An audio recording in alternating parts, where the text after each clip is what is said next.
John Lusk here of Lusk Archery Adventures. Series testing, successful hunting.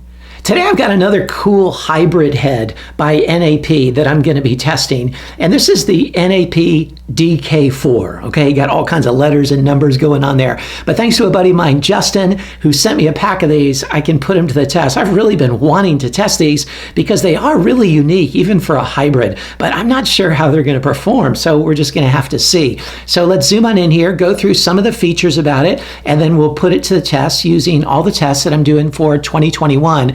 And if you want a description of those tests, please check them out in the description box below this video. But for all the tests, I'm using my Bowtech SR6 set at 72 pounds, and I'm using Bishop FOC King Arrows for most of the shots, but then I'm using the Bishop FAD Eliminators for the really hard impact shots. Let's check this DK4 out.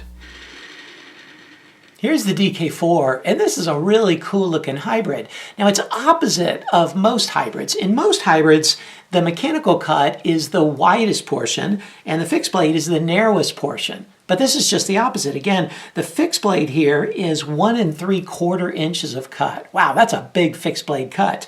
And then the mechanical portion, when it opens, and it opens on the same system that the Spitfire uses, just an internal spring. There's no O-rings or bands or anything like that, retention cups. So that opens to 1 1/8 inches of cut by my measurements. So 1 3/4 by 1 1/8, you're getting 2 7/8 inches of cut. That's a lot of cut.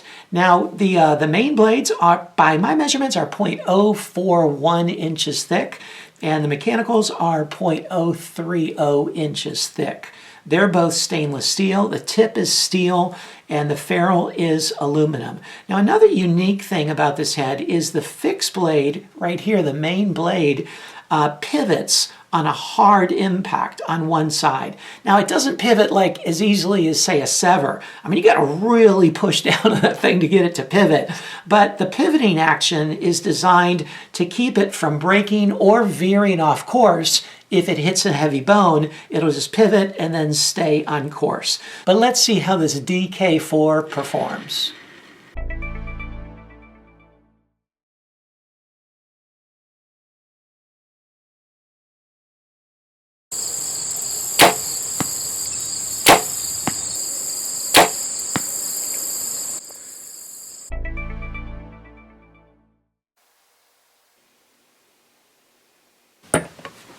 $375.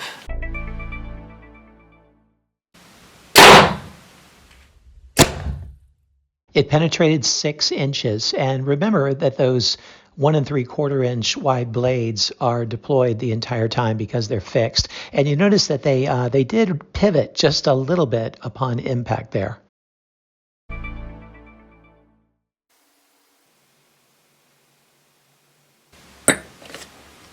$500.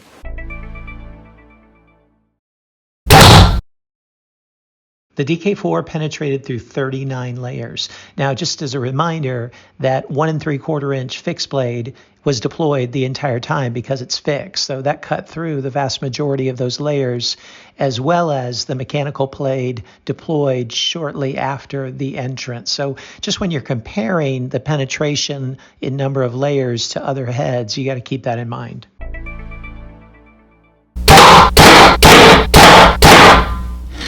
Here's the DK4 after 5 shots into the MDF, and as you can see, it held together really well. This surprised me. I didn't think it was going to be this durable. This main blade stayed perfectly intact. It looks brand new. You can't even tell it's been shot. It did pivot a little bit on each of the shots as it's designed to do. Now these mechanical blades did bend a bit, and that started on the second shot. But even after 5 shots, they didn't bend all that much, and they certainly didn't break. The original cutting diameter was 1 1/8 inch, and right now it's down to 7/8 of an inch. So that's not too bad. You can see the bends there, but the blades themselves, the edges are in great shape. The ferrule's in great shape, and it spins very well.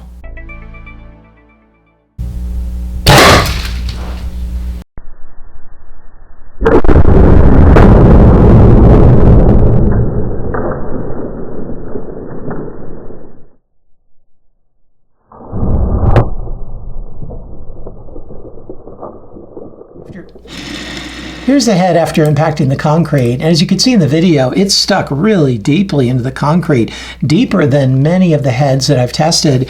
And the blades held together well. They didn't really impact the concrete. The tip of the ferrule is still extremely sharp. I mean, it doesn't feel like it got blunted at all, but there is a bit of a bend to it. You can see that in the wobble there. But for an aluminum ferrule, man, it held together really well. And overall, for a mechanical and a hybrid, it did fairly well. So what did you think of the DK4?